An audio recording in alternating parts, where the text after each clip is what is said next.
Have you ever had to take time off from work because of a relationship in your life? Yeah, I guess. Have you put your career aside in order to take care for the needs of another person? Also, yes. Have you ever felt the need to set aside dreams you have for yourself because of someone else? Yes! Do you tend to hang on to a relationship for as long as possible, even after others who would have lost hope? Of course, buddy! I didn't know things were so bad with you and your girlfriend. What? I thought you were talking about us?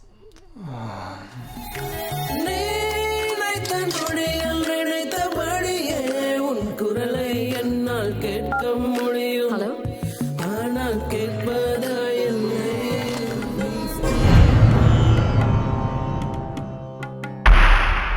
Servus Freunde, my name is Jimmy Cage. And I'm Deniz, the Buddymeister. And today's movie, the 2017 Tamil language drama Taramani, was once again directly picked for us by one of our awesome Buddymeister tier supporters. If you want to choose a movie for us, please consider becoming a patron or YouTube member as well. Taramani was written and directed by Ram. You already reviewed two of his movies on the channel, Perambu and Katradu Tamil, and you liked them both very much. Perambu was actually one of my favorite movies of 2019, and Katradu Tamil, which I reviewed at the beginning of this year, kind of cemented my opinion of Ram in that he's a fantastic and bold filmmaker. So my expectations for Taramani were pretty high, to be honest. I haven't seen either of those movies, but I was of course very much interested in Taramani because of your high praise for them. So as you said, Taramani came out in 2017. It's Ram's third movie and it stars Andrea and Vasanth Ravi in the leading roles. The story is supposedly inspired by Stanley Kubrick's Eyes Wide Shut and Roman Polanski's Knife in the Water. Character-driven movies that are first and foremost about the electric dynamic between the lead characters. In Taramani we follow Althea and Prabhu, who are quite different when it comes to their way of life. Althea is a free spirit, a modern woman who just lives her life the way she wants it. Prabhu, on the other hand, is more conservative and caught in an outdated mindset. But they still fall in love. Their relationship becomes rather complex though, because these two ways of life clash more than once. Yes, now it's important to mention that Prabhu comes out of a relationship that ended with his girlfriend cheating on him after she went to the United States with money that Prabhu stole from an old man on a subway. And that money thing also lies heavy on Prabhu because he learns that the old man died of a heart attack in the subway that same night. And he blames himself for that. Althea, on the other hand, has her own cross to bear. She's a single mother whose marriage fell apart because her husband turned out to be gay, and although she's not having a problem with that, she's obviously having a problem with being alone and being judged by society. Again, Ram tackled themes that weren't that present or commonly disputed or exposed in Indian cinema, and probably still aren't, so you definitely have to give him credit for that. He tries new things, puts topics front and center that are brushed under the carpet. He brings up painful subjects. In this case, it's a look inside an ailing relationship of two people who are maybe or maybe not better off without this particular other person. Yeah, I wanted to suggest that we start at the beginning of the movie, but I guess we just talk about anything that comes to mind, because Taramani is kind of all over the place.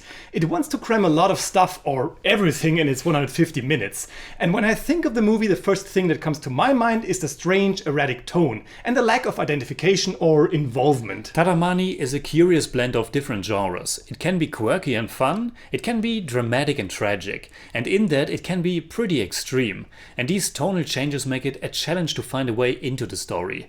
Now, what do I mean with extreme? Taramani has these moments where things kind of explode, be it when Althea and Prabhu are arguing heavily or when a police officer suspects his wife to be unfaithful and threatens her with a gun. The scenes themselves are really good, but they exist kind of in a vacuum, because Taramani fails in bringing us closer to the characters that are in those scenes. And that's a major issue, especially with Althea and Prabhu. We're supposed to like them, maybe even root for them, and a triumph of their love. We're supposed to feel sad when they break up and be happy when they get back together. But the movie doesn't do enough groundwork for these characters, a foundation that gives us the explanation why they care for each other, why they love each other.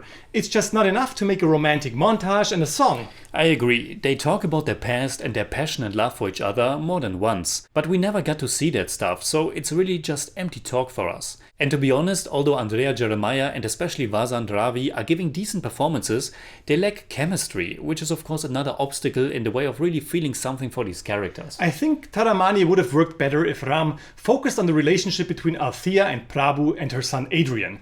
Because, let's be honest, most of the scenes with them are pretty good. They have nice and witty conversations and they have these nasty fights that pierce marrow and bone. And they are often shot as one-take scenes, which highlights the acting of Andrea and Vasanth. Yes, in its best moments this movie gives you a good and realistic look into a codependent relationship. But unfortunately, Ram had to pack so much more into the story and make it a long, drawn-out hodgepodge. I mean, it's probably never bad to try and put some social criticism into your movie, but it doesn't work all that well in this case for me. It's too much, it's too blatant, and it also doesn't leave a lasting impression because of the aforementioned tonal changes. And all that stuff with Althea blackmailing her boss with photos and Prabhu calling and dating wives to extort money, it never comes together with the rest of the story and feels like patchwork. Ram sprinkles this movie with a lot of exemplary situations where men harass women, where men gain the upper hand in some way, where women are suppressed or judged, but like you said, almost all of that is done in such a blatant way that we were shaking our heads in disbelief. It's not like the message doesn't hit home, but it becomes almost cynical when you are having trouble taking it seriously because of the way it's realized. There's this one small scene that worked so much better than anything that got thrown at us. It's when Adrian is in the elevator after he collected all the empty liquor bottles. And there's this man asking him who drank all that stuff. And Adrian says, "My dad." Scene over, and you realize that Adrian is already caught in this society that is totally fine with men drinking all day, so he's of course not saying that his mother drank all the liquor. There are a few more of those quiet and subtle scenes that showcase the power imbalance between men and women way better than these cringy, on-the-nose ones, but unfortunately they are in a minority. I guess we also have to talk a little bit more about Althea and Prabhu in this context, especially because of the ending, which caused a few critics to be not amused. So, spoiler warning. I didn't like it either, because I really didn't like Prabhu, and I couldn't identify with his whole self-discovery thing. It felt like he's the victim in all of this and that it's all Althea's fault, and then she takes him back, which I also didn't like. It's a thought-provoking ending, to say the least. And I totally get what you're saying. It's really hard to feel sympathy for Prabhu because he's such an ass to Althea throughout the movie, and you just don't feel that redeeming quality for his character that the movie tries to impose on you. Exactly, and that's where things come full circle, because it all correlates with the fact that I wasn't able to feel the things that Taramani wanted me to feel. I just don't get why Althea softens up in the end, it doesn't feel right, and it's also kind of a missed chance for Ram to really make this a movie about a single mother who's had enough of guys like Prabhu. And if it actually was Ram's intention to show that no one can escape this cycle, it makes the 145 minutes before that kind of worthless. That's pretty harsh. But again, I get it. I'm a little bit more forgiving though. Maybe I'm looking at things differently. Taramani is flawed, there's no doubt about that, but it's still fascinating in a way, and it made me think about men and women, their circumstances, their relationships, and you can say what you want, but it made you think too. Absolutely. And I would also give the movie the benefit of the doubt because it's definitely not your everyday timely drama. It's different, it brings up painful subjects, it's thought-provoking, and it has some moments of sheer beauty and authenticity.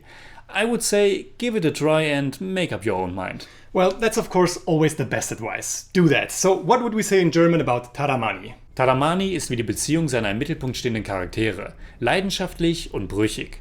Auch wenn Ram der Blick in eine schwierige Beziehung in einer Welt des geschlechtlichen Ungleichgewichts gelingt, wäre weniger doch mehr gewesen.